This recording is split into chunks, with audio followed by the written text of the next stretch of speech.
पूछ कर मारा। अरे कोई टेररिस्ट को पूछने तक समय होता है क्या? उनके कान में जाके नजदीक जाके पूछेगा। विजय वडेट्टीवार यांचं करायचं काय? विजय वडेट्टीवार यांचा आका कोण? राहुल गांधी। विजय वडेट्टीवार यांचा आका कोण? राहुल गांधी। माफी। जम्मू काश्मीरमधील पहलगाममध्ये दहशतवाद्यांनी 28 पर्यटकांवर गोळीबार करून त्यांचा जीव घेतलाय। या हल्ल्यादरम्यान दहशतवाद्यांनी धर्म विचारून गोळ्या झाडल्या असल्याचा दावा पर्यटकांकडून करण्यात आलाय। दहशतवादी हल्ल्याचे देशभरात पडसाद उमटत असतानाच काँग्रेसचे नेते विजय वडेट्टीवार यांनी एक वादग्रस्त विधान केलंय। दहशतवाद्यांना धर्म विचारण्यासाठी वेळ असतो का? प्रत्येकाच्या कानात बोलायला धर्म विचारायला दहशतवादी थांबतात का? असं विधान काँग्रेसचे नेते विजय वडेट्टीवार यांनी केलंय। वडेट्टीवारांच्या या विधानावर आक्षेप घेत शिंदे गटाच्या कार्यकर्त्यांकडून मुंबईत निदर्शनं करण्यात आली आहेत। कौन से हिंदुओं का अपमान? हिंदू एकजुट हैं। हिंदू को पता है कैसे चुन चुन के उनको मारा है।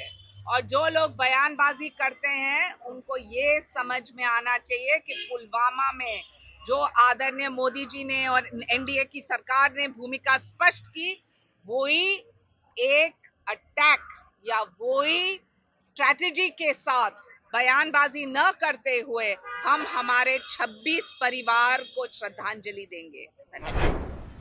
शिवसेनेच्या वतीने आज आम्ही आंदोलन करत आहोत। आपल्या सगळ्यांना माहिती आहे की काँग्रेसचे विजय वडेट्टीवार यांनी एक अतिशय निषेधार्ह वक्तव्य केलं आहे। आपल्याला माहिती आहे की पहलगाम मध्ये जो अतिरेकी हल्ला झाला आणि निष्पाप जे पर्यटक होते त्यांचा जीव गेला, ही सगळी परिस्थिती आपण 22 तारखेपासून पाहत आहोत। परंतु काँग्रेसचे 3-4 नेते यांनी हे खोडून काढलेलं आहे। त्यांनी म्हटलंय, विजय वडेट्टीवार यांनी असं म्हटलेलं आहे की जात धर्म विचारून त्यांनी त्यांच्यावर आक्रमण केलं नाही किंवा मारलेलं नाही, हे त्यांचं पहिलं वक्तव्य।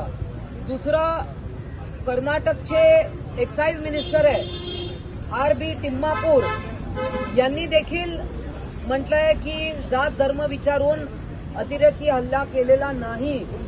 तिसरे, सीएम सिद्धरामय्या यांनी देखील म्हटलं, ते म्हणतात आहे की पाकिस्तान बरोबर युद्ध करण्याची गरज नाही। त्यानंतर काँग्रेसचे अजून एक नेते असं म्हणतायत, सैफुद्दीन सोज, ते म्हणतायत की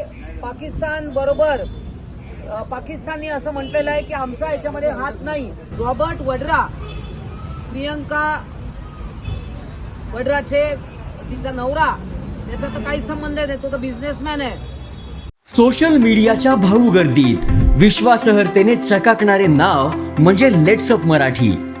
सगळ्यांना, सगळ्या नागरिकांना ती स्पीच, ती लेट्सअप वरील मुलाखती म्हणजे विचारांचा खजिना।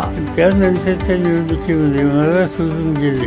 बातम्या केवळ वस्तुस्थिती सांगणाऱ्या, न प्रोपगंडा, फक्त जनतेचा अजेंडा। क्योंकि आने वाला कल जाने वाला है, जाने वाला कल आने वाला है। राजकारण, मनोरंजन असो की क्रीडा क्षेत्र, महाराष्ट्राची स्पंदने संवेदनशीलतेने टिपणारे माध्यम म्हणजे लेट्सअप मराठी। जगासोबत एक पाऊल पुढे राहण्यासाठी लेट्सअपचे ॲप, सोशल मीडिया आणि वेबसाईट सोबत कनेक्टेड रहा।